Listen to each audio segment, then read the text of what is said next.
یہ جو بدقسمتی سے جو یہ لوگ افواہیں پھیلا رہے ہیں کہ ایجوکیشن ڈپارٹمنٹ میں یہ جو ہے FAT اسکولز ان کو ٹیک اوور کیا ہے، لیکن میں اس کو کلیئر کرنا چاہوں گی۔ ہمارا جو پرپوزل تھا وہ یہ تھا کہ یہ جو 215 اسکولز تھے جن کی آج سے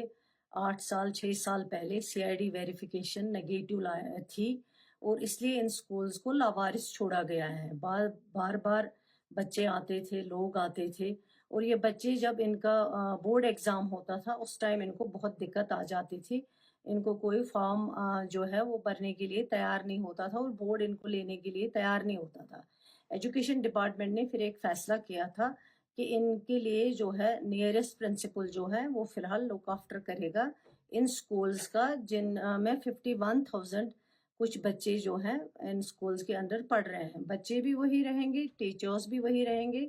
اور اسٹرکچر بھی وہی رہے گا۔ صرف نیئرسٹ پرنسپل اس کو لک آفٹر کرے گا تب تک جو ان کی مینجمنٹ کمیٹی بنی تھی وہ اس سرکار سے پہلے ایکسپائر ہو چکی تھی وہ مینجمنٹ کمیٹی، لیکن ہم نے سوچا جب تک مینجمنٹ کمیٹی بنے گی، اس کی CID ویریفیکیشن آئے گی، تب تک نیئرسٹ پرنسپلز ان سکولز کو لک آفٹر کریں گے، وہ دیکھیں گے تب تک، تاکہ بچوں کا جو فیوچر ہے اس کی سیف گارڈ کے لیے یہ قدم اٹھایا گیا تھا۔ یہ ہمارا پرپوزل تھا، لیکن جب آرڈر آیا، آرڈر میں کچھ اور ڈالا گیا کہ DCs مینجمنٹ کمیٹی بنائیں گے، اور بھی کچھ چیزیں آئی ہیں جو ہمارا پرپوزل نہیں ہے۔ اس کے بعد جب میں نے آرڈر دیکھا، میں نے اسی وقت سیکرٹری کو اپنا پرپوزل اپروڈ نوٹ بھیجا ہے۔ میں نے کہا یہ اپروڈ نوٹ ہے، اس اپروڈ کے نوٹ کے مطابق جو پرنسپلز کو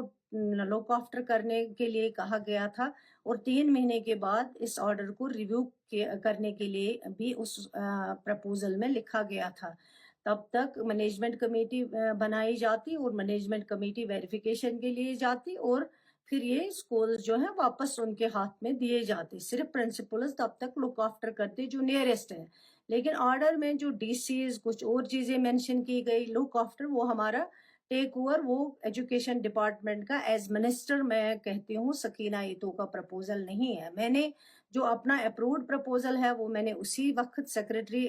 ایجوکیشن کو بھیجا ہے۔ میں نے کہا آرڈر اس کے مطابق آنا چاہیے، لیکن آرڈر اس کے مطابق نہیں آیا ہوا ہے۔ اس لیے میں ان لوگوں کو بتانا چاہتی ہوں جو اس کو اس وقت بڑا چڑھا کے پیش کرتے تھے، جن کے دور میں یہ CID ویریفیکیشن نگیٹو آئی تھی، انہوں نے بات نہیں کی، تب وہ منسٹر تھے اور انہوں نے کچھ آواز نہیں اٹھائی، اور آج بے بنیاد وہ اپنی آواز بلند کر رہے ہیں، ڈرامہ چڑھا رہے ہیں، اور اتنے برسوں میں انہوں نے ان سکولز کے لیے، ان 51,000 بچوں کے لیے کوئی بات نہیں کی۔ میں ان کو